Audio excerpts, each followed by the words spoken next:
So ఇప్పుడు కడుపు నొప్పి అట్లా ఏం లేదు కదా? ఏం లేదు. ఎలా ఉన్నావు ఇంతకి? నార్మల్ ఉంది. బేబీ మూమెంట్స్ అన్నీ సరిగ్గా తెలుస్తున్నాయా?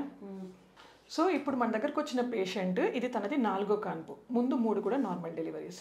కానీ తనకి ప్రెగ్నెన్సీలో 9వ నెలలో షుగర్స్ స్టార్ట్ అయ్యాయి.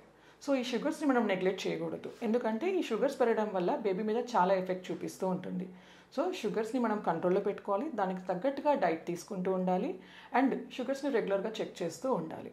అండ్ మోస్ట్లీ తనది 3 నార్మల్ డెలివరీసే కాబట్టి నెక్స్ట్ కూడా నార్మల్ డెలివరీకే మనం వెళ్తాము. అండ్ షుగర్స్ ఇప్పుడు డయాగ్నోస్ అయ్యాయి అంటే లైఫ్ లాంగ్ ఉంటాయా అని చాలామందికి డౌట్ వస్తుంది. షుగర్స్ ఎప్పుడైనా ప్రెగ్నెన్సీలో స్టార్ట్ అయ్యాయి అని అంటే ప్రెగ్నెన్సీతో పాటే 90% పోతాయండి. తర్వాత 6 వీక్స్కి 3 మంత్స్కి మళ్ళీ కొన్ని బ్లడ్ టెస్ట్లు ఉంటాయి. అవి మనం చేసేసుకొని షుగర్స్ ఎలా ఉన్నాయి, నార్మల్గా ఉన్నాయంటే మీకు ఏం షుగర్ మందులు అవసరం లేదుమా.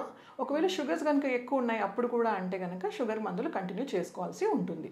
సో షుగర్స్ ఉన్న వాళ్ళు ప్రెగ్నెన్సీలో బేబీ పరంగా తీసుకోవాల్సిన జాగ్రత్తలు ఏంటంటే బేబీ మూమెంట్స్ని క్రమం తప్పకుండా జాగ్రత్తగా చూసుకుంటూ ఉండాలి.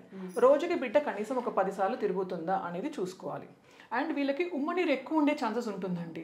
సో ఉమ్మనీరు పోవడము, లేకపోతే నెలలు నిండక ముందు డెలివరీ అవ్వడము, ఇలాంటి రిస్కులు చూస్తూ ఉంటాం. కానీ తన విషయంలో తను ఆల్రెడీ 9th మంత్ ఎంటర్ అయింది కాబట్టి ప్రీ టర్మ్ డెలివరీ ఛాన్సెస్ తక్కువే.